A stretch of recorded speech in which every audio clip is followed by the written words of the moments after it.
What's going on, golf fans? It's your boy Gsluke here with our round 4 live stream for the Houston Open. Going to break down the prop and betting side of things, get you ready for all of your exposure. We'll look at some of the stat averages, weather out there for Sunday. We'll talk through my favorite underdog and prize picks props, a couple matchups that I have my eye on as well, and a couple I've already bet over there on Hard Rock Bet. And depending on the sort of odds that will get posted over there, maybe even 4 or 5 that we'll get to on that side. So a whole bunch of exposure I've already entered on the prop sites as well. So excited to hop into some of that for you guys and to give you a little bit of a game plan for some of your exposure this evening. So whether you're watching this on replay or already in the live chat, hopefully you're having a fantastic Saturday yourselves and are ready to talk some golf over here for the next day. If there's any bets that you want me to deep dive, feel free to go ahead and throw those down in the live chat. And of course, if you're watching this on replay, I'll try and get back to you after the fact if you have questions over there on the prop side as well. So feel free to go ahead and hit me up with any of those that you have. But let's first off start it off with some of the course conditions and what we saw out there from Memorial Park. So scoring average was a little bit harder than what you had out there for round number 2, which I thought it might be closer to 1.5 under par. Excuse me. In actuality, it was closer to minus 1.9. Your birdie average also went up a little bit, which was always possible, especially after the cut line and getting a lot of those lower tier players out of there. But the bogey average did go up like we were expecting. It was just that maybe we didn't think the birdie average was going to go up a whole 0.3 per round, but that bogey average went from about 1.9 out there per round in round 2 to 2.26 per round. And with them keeping the tee boxes back out there for round number 4, 17 likely is not going to be drivable. That is going to impact the birdie average quite a bit. I would be surprised if it was over 4 per round. And then that bogey average, and I don't think it's going to be drastically different than what you had for today. The bigger difference for sure is going to be that birdie average, the change there at 17. But your bogey average is probably going to be at least 2.25 per round, if not closer to like 2.3 or 2.4 per round. So maybe slightly harder out there for round number 4, but the weather doesn't look all that much different. If we take a look at the forecast over here for tomorrow, they're starting around 10 a.m. local time, by the way. It does look like for the first about hour, maybe hour and a half of play, that's going to be a little bit calmer than what you have for the rest of the day, but it's 9, maybe 10 miles an hour of sustained winds, wind gusts close to 15, 16 miles an hour. So kind of what we had for most of today, maybe a hair windier than what you had for today as well. So that kind of contributes to me expecting around a minus 1.5 scoring average, which was what I was expecting out there for today. But with all the setup and the weather out there for tomorrow is probably what we're going to get for Sunday instead. And when it comes to these bottom 2 categories, so fairways and then those greens and regulation, fairway average might go down ever so slightly, but I wouldn't expect more than like a 0.1, a 0.2 difference out there from round to round. And then over there with your greens regulation average, that one might be a little bit more significant when it comes to the difference, but you're not looking at any more than like a 0.2 to a 0.3 green difference out there from day to day. So that's the stat breakdown out there from round to round. And if we take a look at a few of the other models on here, this NEM model is maybe a little bit windier than what you had for the HRRR, but HRRR, the most accurate historically. Medio Blue looks a lot like the HRRR.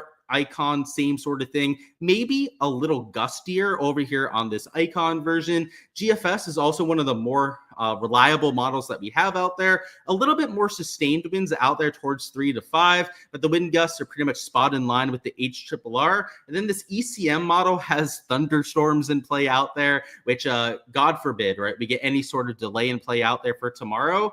But yeah, this one is probably the least accurate of all the 4 or 5 that we have. So I would expect it to be pretty spot in line with what we had for round number 3. Now we're going to go through some exposure that I've already entered myself. We're going to do one slip over here in prize picks, one slip over there on the underdog side. And then hopefully by the time that we get to the matchups a little bit later on, 10, maybe 15 minutes from now, we'll have all the odds over there in Hard Rock Bet because their odds makers are currently uploading the board over there. And from the first 3 matchup bets that I was able to go out there and place, they have favorable odds over there in Hard Rock Bet compared to all the other sports books out there in the industry. In fact, I'm going to go ahead and do a double check real quick to see if they've posted any of the ones that I'm looking for, because I already have 5 picked out that I was kind of looking for at a specific number. And like I said, the first few that they posted on there were very advantageous compared to what you could get elsewhere. So I just want to do a quick little double check on that before we get started. Looks like I'm still waiting on the matchups that I was hoping to get on here. So we'll have to circle back on that a little bit later on. But And the matchup side, it's looking pretty plentiful out here for round number 4. So let's start with prize picks. So first matchup I'm going to go out here and put in is an under on Jake Knapp birdies or better, who I actually thought might win this golf tournament this week. So this is definitely a little bit of a hairy matchup bet. But Celinda has been a top 10 birdie or better percentage player over the last 24 rounds. Now, Jake Knapp has as well. So they've both been top 10 players out there in the category. But you've kind of got to like break the tie with over here is when you take a look at their stats from this week. So if we go over here to the entire event and we sort it by shots gained ball striking, what you're going to see is that you have one player in Celinda ranked a lot higher than what you have with the under. So you can see over here with Celinda gaining about 5.5 shots gained ball striking, whereas the Jake Knapp, it's still very respectable, is down there at 4.2 shots gained ball striking. And the big difference between the two players is that Jake Knapp has gained over 3 strokes putting this week, whereas Isaiah Celinda has actually lost strokes putting and also lost strokes around the green. And if you've been following my channel for quite some time, any of the content that I do, you guys know that I'm a ball striking truther, somebody that knows that the short game categories around the green and the putting oftentimes come down to luck, come down to variance, just getting the ball in the hole. And a lot of times you can hit perfect putts, have perfect reads out there for a round, and just not get your putts to drop out there. So somebody like Celinda is a player that's hitting the ball better out there than Jake Knapp. And over here on this sort of matchup, not only do I think he grades out better in terms of making birdies, but he's also a player that gets the 0.5 advantage. Over here in Prize Picks with these 0.5 birdie or better matchups, the player that you're taking for the under is essentially getting 0.5 added to their score. So for example, if they both were to go out there and make 4 birdies tomorrow or 5 birdies tomorrow, whatever the case may be, if you took the under here, you would get a hit, right? You would go out there and be greened out if you took the Isaiah Celinda side. So that's also in our back pocket when you're taking this sort of matchup, especially when you have 2 evenly matched players over their last 24 rounds, and also somebody that this week is stat-wise setting up a little bit better out there for round number 4. And the prop that we're going to match this up with, and I have a bunch of props that I've taken on Prize Picks already. So I guess I've got to kind of pick my favorite over here for the live stream. Of course, guys, for all the exposure that I'm playing for any given round, you can find that over there on my Patreon page. I'm posting all the Underdog and Prize Pick slips over there on that side for just $15 a month, right? So it's not like a lot of touts that'll cost you an arm and a leg to go out there and join. You get all the stat averages. So I post all these spreadsheets as soon as the round ends, so you can go out there and do your research when the prop boards drop, and all the weather forecasts as well. So you get the research side of things, you get all the slips I enter over there too, and all the reasoning behind it and all the projections behind these sort of picks. So if you guys want to see all of those, make sure to check it out on the Patreon. But the one I'm going to choose over here for this given slip, I'm going to mix it up because this isn't a 2-man that I played per se, but these are 2 props that I played out there for tomorrow. We're going to take this Minwoo over. I could have made it the actual pairing that I took with Jake Knapp, but I really do like this Minwoo fade. And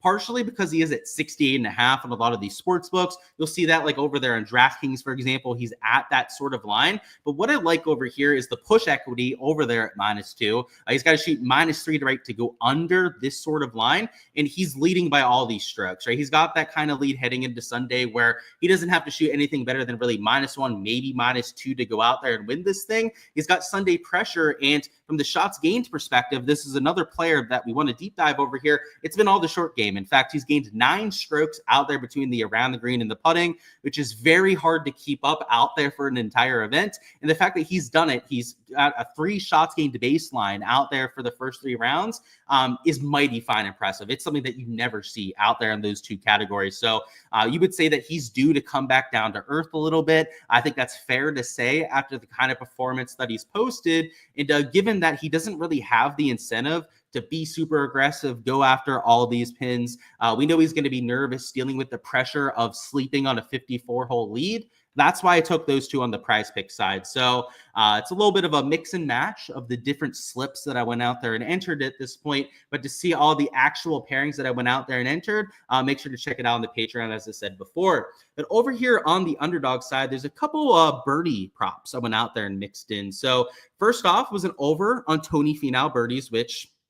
okay, I thought they had bumped it there. I was about to be a little ticked off by that. Then it was an under over here on Jason Day birdies. Now, when I took these 2 props, this did actually bump over here with the Tony Finau one. The over for Tony Finau had a 1.05x multiplier, and this under on Jason Day also had a 1.05x multiplier. Now, The reason why it has those multipliers is that over here on the prize pick side, they have it projected incorrectly, at least in my opinion, right? Obviously, I get things wrong from time to time.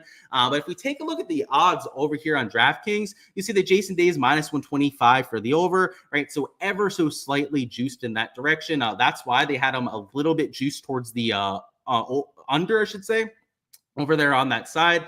And then if you go over here to Tony Finau, he's minus 130 for the under, which I've got to say, right, I think that's incorrect right there. Tony Finau, better course history around this course, also the higher birdie percentage player, both this year and long-term out there on the PGA Tour. And you're telling me he's minus 130 for the under where Jason Day is juiced towards the over. Like, that just doesn't make sense to me. So over here on Underdog, when you had the extra payout in both directions, and the anti-correlation boost, right? Because not only are you getting an extra payout for the 1.05x, but also, right, you have an over and an under of the same category mixed in. It paid 3.5x. So down here at 3.2, it's maybe not my favorite play to go out there and mix in. I do have to say, though, I don't think it's the worst value, right, down there at 3.2x, but that is the power, right, of having the Patreon page, right, and being a member over there before every single round is it gives you a chance to catch a lot of these lines before any potential movement. And while they haven't moved right down to like 4 per round or 5 per round over there with Tony Finau, they did unfortunately just the payout multipliers over here on this site. So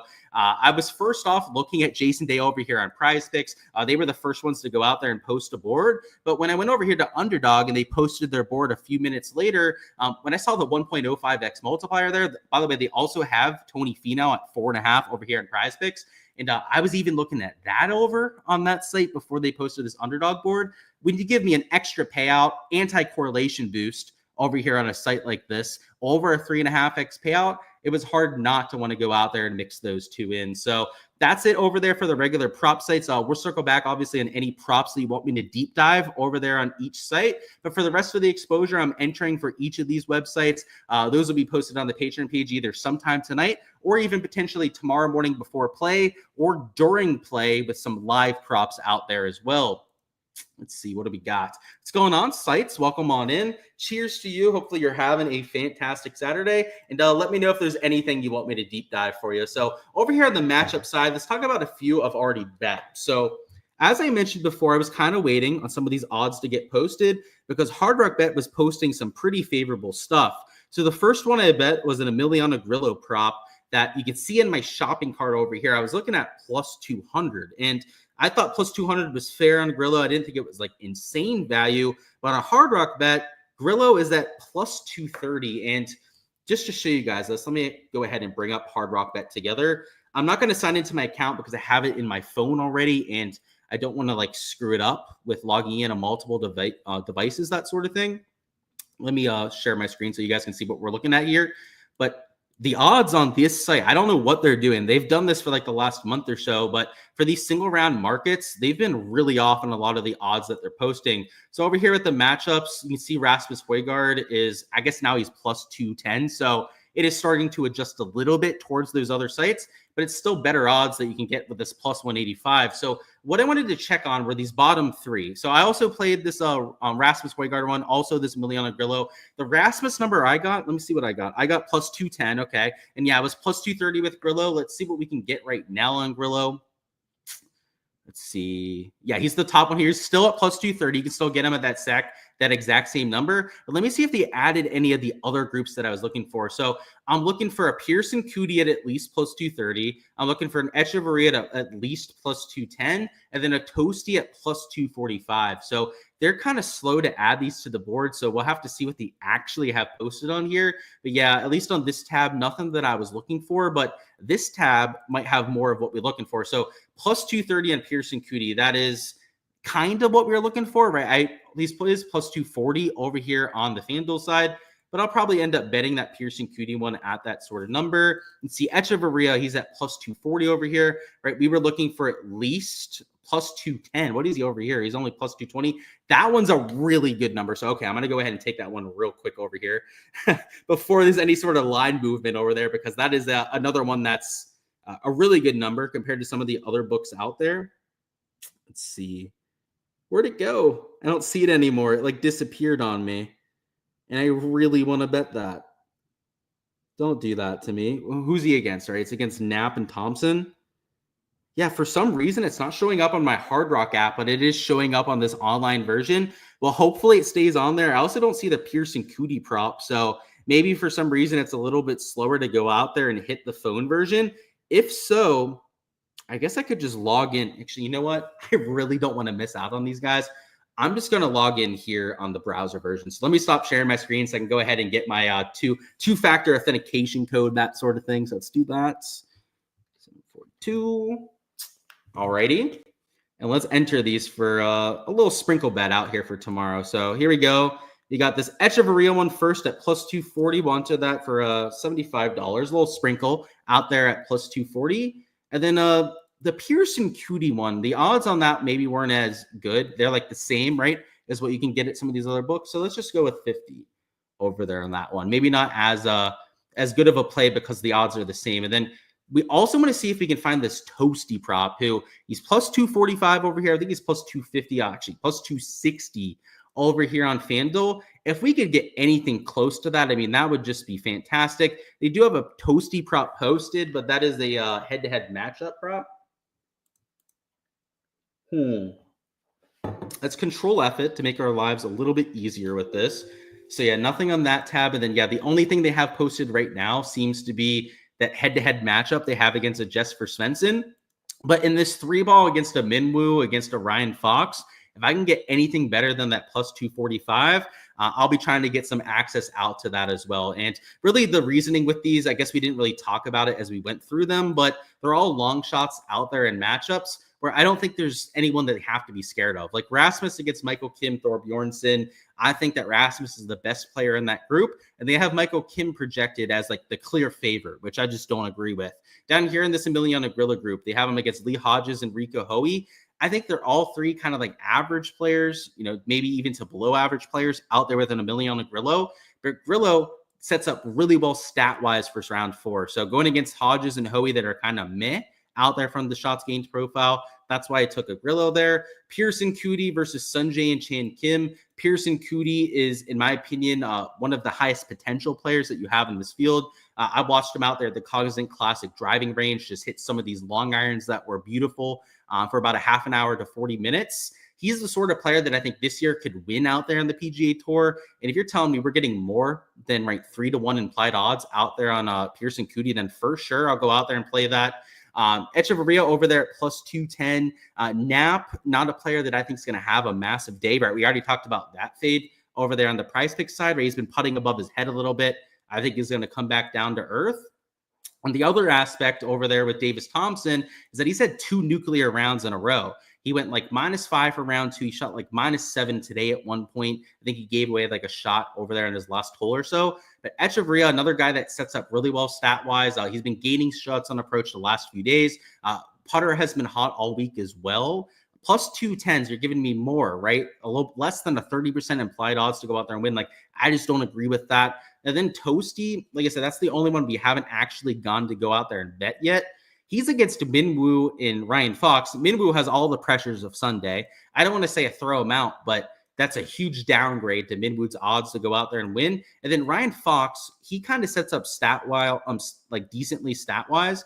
But Alejandro Toasty was the #1 ball striking player in all of round number 3. So if you're looking for somebody hitting the ball well, there was no one that was better out there today. So the fact that he's almost like plus 250, over here in FanDuel, plus 260, right, to go out there and win his matchup is, I thought, a little bit of a mistake. So that was the idea with all those sort of props. And in general, we didn't have the pin locations before, so I do want to see if I could double check on that as well. So 1 second while I bring up the PGA Tour.com's Twitter and we see what we have posted. I'm expecting them to be kind of tricky because it is a Sunday setup, but they had some tough pins out there for round number 3 as well. So they might have used up a lot of them. But unfortunately, the PGA Tour doesn't seem to be wanting to post a pin sheet. So, I've been waiting on this for quite some time over here from the PGA Tour. And unfortunately, they have not obliged quite yet. What's going on? Jay Ramos said, bad service, been trying to jump in. All good, Jay. Hey, even if you're part of a replay crew, we'd love to have you on there. He said on FanDuel, Mitchell versus Minwoo for the fewer strokes. Oh, so they do have some rivals posted. That's got to be the first time for a while that they've had any of those props on here. Good call out, by the way. Rivals matchups. Oh, so you mean just with each player individually? Okay. So I thought you meant those two out there for a player against each other, because they used to have matchups, right, where it was like a strokes matchup as opposed to a birdie matchup. We know about the birdie or better matchups over there in Prize Picks, but Underdog, it was strokes matchups that they had over there. You're saying the under on both of those? I would not take Minwoo under, right? We took the over 68 over here on Prize Picks, so I'm not a big fan of that.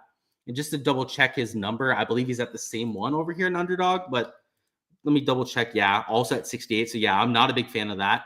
And then Keith Mitchell, I believe he's also at 68 strokes. I'd be a little bit more of a fan of the Keith Mitchell one just because he's been ball striking heavy this week. Keith Mitchell, the problem is, not Keith Mitchell, Minwoo Lee, the issue is he's gained 9 strokes short game. That is just completely unsustainable. He's the leader. He's dealing with a lot of pressure out there on Sunday. Keith Mitchell, on the other hand, I was getting a little ahead of myself there. He's been all ball striking. If you take a look at it, he's gained over 6 strokes in that category.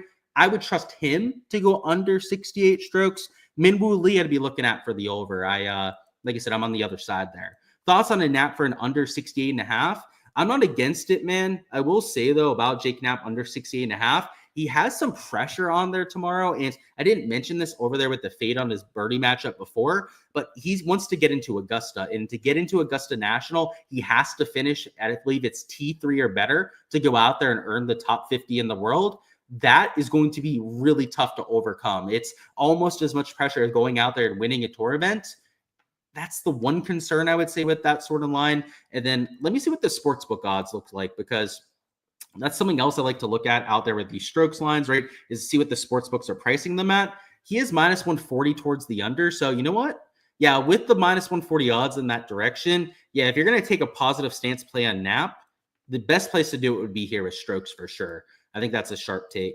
You said, for me, it's a rivals matchup. Weird. It's not showing for me. Yeah, it is weird, Jack. Maybe I haven't seen them for quite some time over here because they don't do them with the champions mode. Down here in Florida, it's not like the regular like pick'ems that they do in other states. It's a little bit different based on the rules that they have. But I refreshed it, and it does look like they have them on here. So you were talking about the rivals, which, by the way, I don't know if they've been posting these for like the last month or something. But if I was choosing between the two, so I told you, right, like I would kind of be okay with an under on Keith Mitchell strokes, and I'd be looking at the over there in Minwoo. This would be a really good spot because it kind of combines both of those, right? You get the good of Keith Mitchell versus the pressure and the short game kind of carrying a Minwoo Lee. This might even be a better prop than what you took over there in Prize Picks. So yeah, sharp take. And I didn't realize they had rivals on there all this time. They had been gone for like a year straight. So that's good to see that they're getting back to it. And you said that they've been inconsistent with it. Yeah, I mean, they've been so inconsistent that I stopped even looking at it for quite some time. So thank you for pointing that out, Jack. And that is good to know out here for this round. But that's all I've got, guys. Going to go ahead and cut it off here. I've got to get to watching some March Madness and sweating out a few lineups out here for tonight. But best of luck with all the exposure that you guys are getting for out here in round number 4. Of course, for all the exposure that I'm entering out there for tomorrow, make sure to check out my Patreon page for all of that. That's all I've got out there for Sunday's exposure. We're going to double check on the Toasty line when hopefully Hard Rock Bot gives us a decent number. At least plus 250 odds would be good out there on Alejandro Toasty. And if we can cash out on at least 2, maybe even 3 of these bets down here, it's going to look like a pretty solid Sunday out there for our exposure. But that's all I've got. As I said before, best of luck with all of your exposure. I'll see you guys for all the content next week. Smash that like button if you guys haven't already, and subscribe so you guys don't miss anything to come.